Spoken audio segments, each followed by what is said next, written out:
Sara, ito, papakita ko sa inyo. Oh, alam niyo ba yan si Inday Sara? Ayan. Putang na, alam niyo ba na kaya yan nagising sa katotohanan dahil sa biskotso? Pagkain niya ng biskotso, na-realize siya, putang na, ayaw ko na. Ayaw ko na sa mga demonyo. Kasi pag kumain ka nun, babait ka eh. Oo, pag kumain ka nun, babait ka.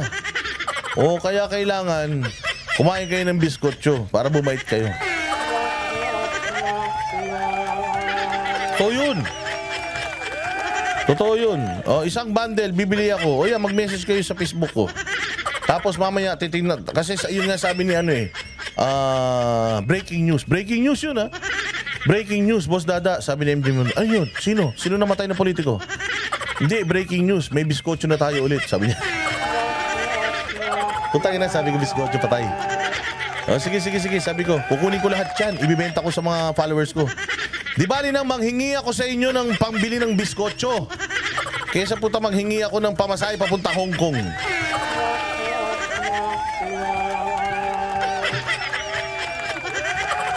Ha? Oo, di bali nang manghingi ako ng pambili ng biskotso at least nakatulong tayo sa KOJC. Oo, at least nakatulong tayo sa ano. At least nakatulong tayo sa mga magandang gawain ng Kingdom of Jesus Christ at yung kanilang mga outreach. Yan ang mga totoong outreach. O yan, di bali, mabubusog pa kayo. At least dito,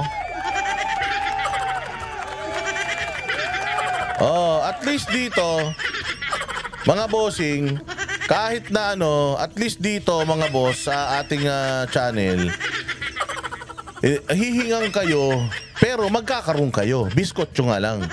O, sa iba, hihingang kayo, tapos makakapamasyal sila.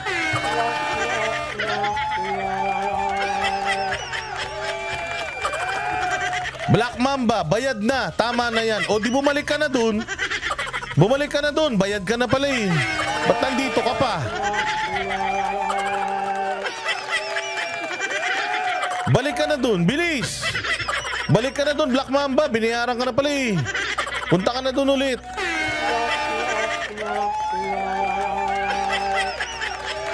Anong tama na sinasabi mo? Ha? Anong tama na? Pinapatigil mo ko eh. Si Duterte nga, hindi kami pinapatigil. Ikaw pa.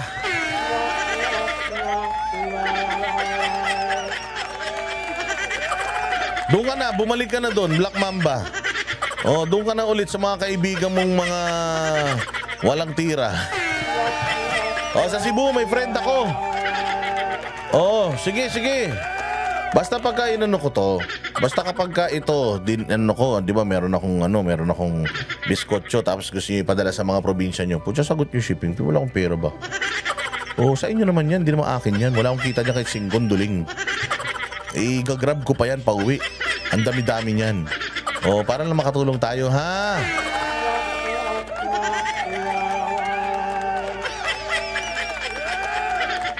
Oh, ayan na. So, ito na nga. Katulad ng sinasabi natin, mag-topic na tayo. Dito tayo kay Inday Sara. Ang sabi ni Inday Sara ay mga bobo. Oh, kung hindi nyo maintindihan yung pinagsasabi ko, putangin na nyo, wag na kayong mangkulit. Wag na kayong magtanong dahil kung sobrang bobo nyo, dahil kung sobrang bobo nyo at hindi nyo nag-get yung ibig ko sabihin, putangin na nyo, kasalanan nyo na yun.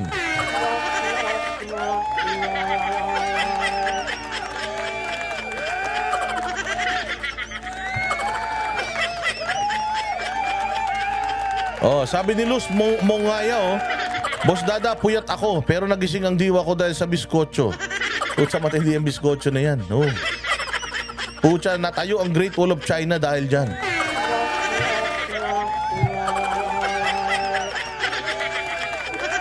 Boss Dada, tanong mo kung meron dito sa Singapore. Meron nga ako eh. Ako na, sa akin na lang kayo bumili. Ba't kayo bibili dyan? Dito na nga lang,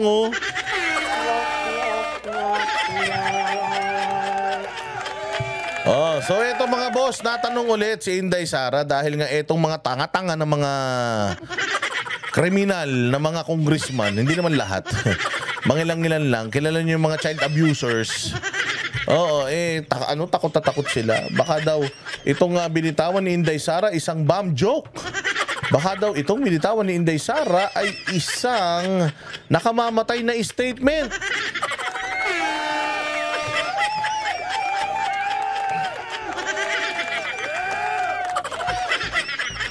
Sa'yo ako mag-buy para madala sa Cebu. Sige, mag-message kayo sa Facebook ko. Mag-message kayo sa Facebook. Mag-follow na kayo sa Boss Dada TV. Diyan sa Facebook, ha? Tapos ilagay nyo doon yung address, ilagay nyo kung ilang bundle kukunin nyo, mga isang truck, ganun. Para bumaha ng, mga biskotso sa mga lugar nyo. Sabi ni Mox Garcia, lagay mo sa Shopee. Wala akong Shopee account. Di naman ako nagtitinda sa Shopee. I-message nyo na lang ako. Okay. So, eto na. Focus tayo. Focus. Si Inday Sara. Eto na nga. Nagsalita na nga si Inday Sara. At sinabi nga ni Inday Sara na, pucha, kung bobo kayo, sumbong nyo sa nanay nyo. Kung bobo kayo, wag nyo kong kulitin kung ba't bobo kayo. Kung hindi nyo naintindihan yung salita ko, English naman yun. Ang ating mother tongue ay Tagalog, pero halos second language natin ang English. Kung hindi nyo naintindihan, then problema nyo na yun. Kung naintindihan ng iba, kalinaw-linaw nun, good job sa kanila.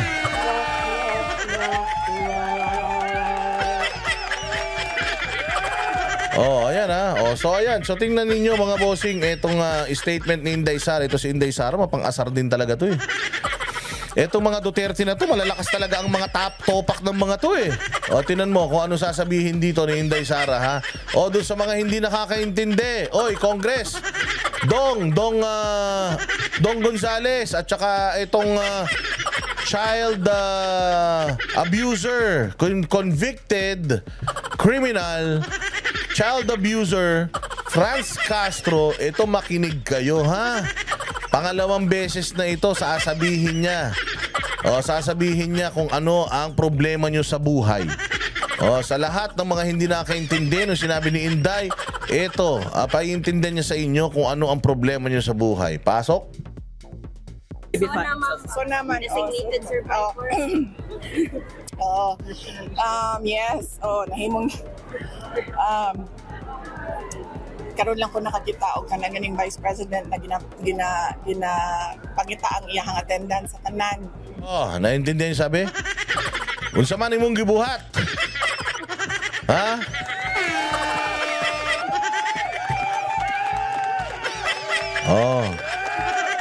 Sabi nga niya, ngayon lang ako nakakita. Ngayon lang ako nakakita. Yun. Yung putangin ng Boss Dada, kasama ko si Basti, yun na yun. Gulo-gulo nyo Yun na yan. Sige na, follow nyo na lang. Makikita nyo naman post ko dun. Ako yun, wag na kayong malilikot. Magta-translate na nga ako ng Bisaya. Hindi ko na nga maintindihan to. Ita-translate ko na nga para sa inyo. Ulitin natin ang sinabi niya. So naman, designated survivor. Yes. Nahimong karon lang ko nakakita og kanang ganing Vice President na ginapangita ang iyang attendance sa tanan. Yun. Ano sabi? Ngayon lang ako nakita ng Vice President na pinipilit nila. Na pinipilit nilang umattend dyan sa hinayupak na zona na yan.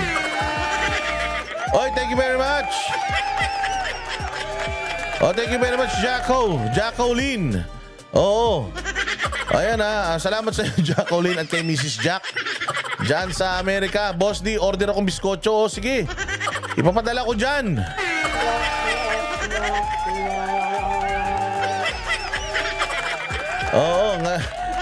Ngayon lang daw siya nakakita ng VP na pinakikita ang attendance sa lahat. Tutangin na, mali pala ako. Ngayon lang daw siya nakakita ng VP na pinapakita ang attendance sa lahat. Ano ba yun? Gulo-gulo naman ni Gerard Gabucho sige, ulitin diretso. Mga butang.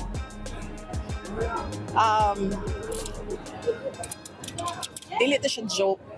Dili po to siya bomb threat. I think many missed the point. So, para sa ako, kung wala ka kasabot the first time, I don't think you deserve an explanation. Oh, the hammer. The hammer fell. Ay sos, Diyos mio. So ang sinasabi niya, totoo yung sinabi ko na designated survivor. There's no joke to that. And it's not a bum joke. It's not a death wish. Oo. It's plain and simple. If you didn't understand it the first time, you don't deserve an explanation. Oh! Oh! Ang sakit! Oh, ang sakit nun. Sa salitang kalye, nasabi ko na. Ngayon, putang ina mo ka kung bobo ka, hindi ko nakasalanan yun. Kasi bobo ka kahit anong explain ko sa'yo.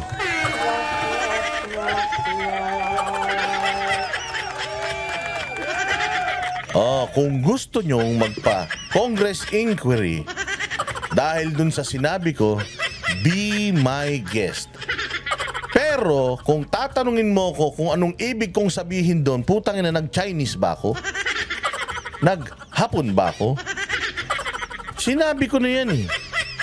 In plain English. Oh, hindi jargon ang ginamit ko dyan. Ngayon, hindi mo naintindihan? Abay putang ina, bumalik ka sa grade 1. Boss Dada, kaya ba lumipad ng biskotso sa papuntang Singapore? Kaya! Kaya, may pakpak yan. Uy, Paytots? Yung biskotso na yan, ang nagpabait kay Inday Sara, kaya si Inday Sara ay nasa oposisyon na ngayon. Oo, tsaka yung biskotso na yan, matamis talaga yan. Si Banat Bay nga, nagka-diabetes eh. Alam mo yung mga biskotso kasi na isang side lang yung matamis. Oo, pero itong biskotso na to, putya pati plastic, kakainin mo, matamis. Oo, ito. Tama, Black Mamba, biskotso with wings yan. Makakalipad dyan mula doon sa mula doon sa Pilipinas hanggang sa ibang bansa. Ay, oo, Mark Vincent Palerete. Yan ang nakaligtas kay Donald Trump sa pagkaka-assassinate sa kanya. Alam mo kung bakit? Nag-ano siyang ganyan. Nagsasalita siyang ganyan. Oh. Dito sa Amerika, iboto nyo ako. Pag ako ang nanalo, lahat ng mga asawa nyo, pababaitin ko.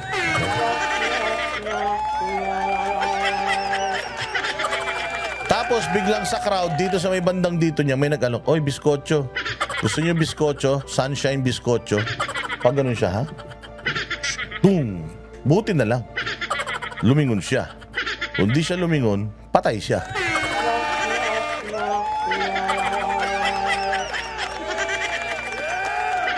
Oo. Pag biskotso.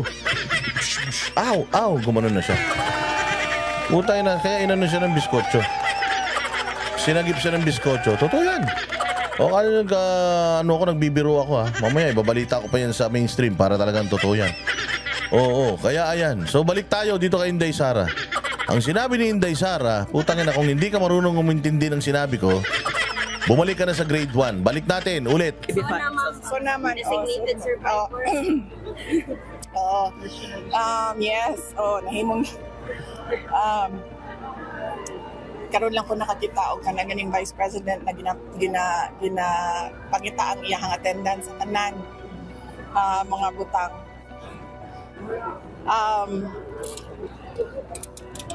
Dili to siya joke, dili po to siya bomb threat. I think many missed the point. I think many missed the point. Oh, ang dami nyo daw mga tanga. 31 million daw kayo.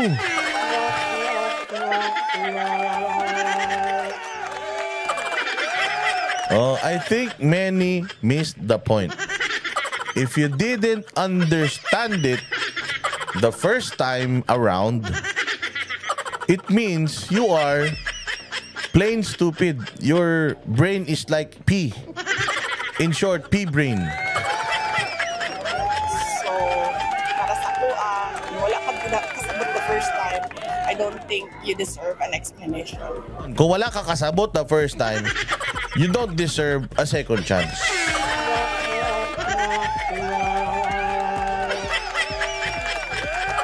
Oo, malintindida. Anong malintindida? But anyways, yun yung sinasabi ni Inday Sara na kayong mga congressman na mga tanga. If you didn't get the joke, you become the joke.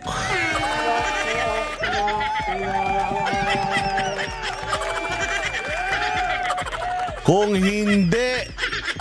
hindi mo naintindihan yung joke, nakakatawa ka. Yun yung sinabi ni Inday. Galing, ha? So, hindi kasi tingnan mo, ha. The President Bongbong Marcos didn't react on this. Ang Senate didn't react. I mean, they reacted, pero sabi nila, wala naman meron dun. Pero ang OA lang talaga, etong mga congressman, na hinayupak na yan, may mga kaso sa ombudsman. Tapos yung isa, convicted na child, abuser pa.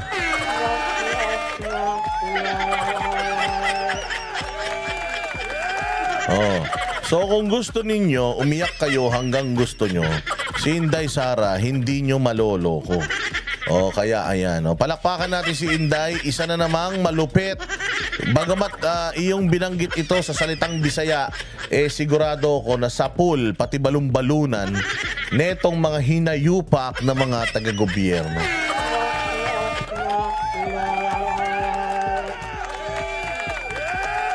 Rian.